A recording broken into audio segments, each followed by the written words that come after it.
যোৰহাট মহানগৰ আঞ্চলিক মইনা পাৰিজাতৰ সোণালী জয়ন্তী বৰ্ষ উপলক্ষে প্ৰগতিকামী মইনা পাৰিজাতৰ সহযোগত 19 জুলাইত চোলাধৰা প্ৰগতি সমাজত চিত্ৰাংকন আৰু আকস্মিক বক্তৃতা প্ৰতিযোগিতা অনুষ্ঠিত হয়। প্ৰতিযোগিতা উদ্বোধন কৰে বৰিগাঁও পাব্লিক মধ্য ইংৰাজী বিদ্যালয়ৰ অৱসৰপ্ৰাপ্ত প্ৰধান শিক্ষক ৰঞ্জিত কুমাৰ বৰাই। চিত্ৰাংকন প্ৰতিযোগিতাখন দুটা শাখাত অনুষ্ঠিত হয়। নিম্ন শাখা চতুৰ্থ শ্ৰেণীলৈকে মুকলি থকা প্ৰতিযোগিতা প্ৰথম অনুৰাগ কলিতা, দ্বিতীয় ঋদ্ধি দাস, তৃতীয় অৰ্পিতা শইকীয়াই শ্ৰেষ্ঠ সন্মান লাভ কৰে। উদগনি বঁটা লাভ কৰে তন্ভী গোস্বামীয়ে। পঞ্চম শ্ৰেণীৰ পৰা অষ্টম শ্ৰেণীলৈ মুকলি থকা উচ্চ শাখাত প্ৰথম প্ৰীতম দত্ত, দ্বিতীয় অংশু কুমাৰ বৰা, তৃতীয় কুহি বৰাই শ্ৰেষ্ঠ সন্মান লাভ কৰে। উদগনি বঁটা লাভ কৰে আকাশ হাজৰিকাই। বিচাৰকৰ আসন গ্ৰহণ কৰে ত্ৰিদীপ সোণোৱালে।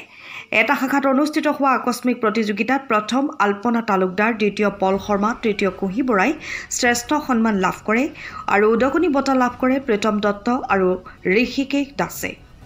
বিচাৰকৰ আসন গ্ৰহণ কৰে অৱসৰপ্ৰাপ্ত শিক্ষক বিপুল হাজৰিকা আৰু দীপক হাজৰিকাই।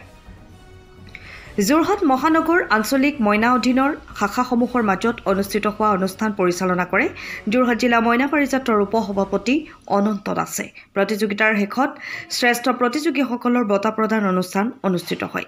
অনুষ্ঠানত যোৰহাট মহানগৰ আঞ্চলিক মইনা পাৰিজাতৰ সভাপতি অঞ্জন কুমাৰ বৰদলৈ, চোলাধৰা প্ৰগতি সমাজৰ সভাপতি নলিন বৰঠাকুৰ, সম্পাদক বিদ্যুৎ খাটনিয়াই বক্তব্য প্ৰদান কৰে।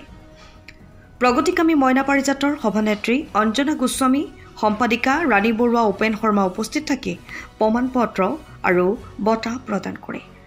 যোৰহাট মহানগৰ আঞ্চলিক মইনা পাৰিজাতৰ সাধাৰণ সম্পাদক অনন্ত দাসে সকলোকে ধন্যবাদ আৰু কৃতজ্ঞতা জ্ঞাপন কৰে।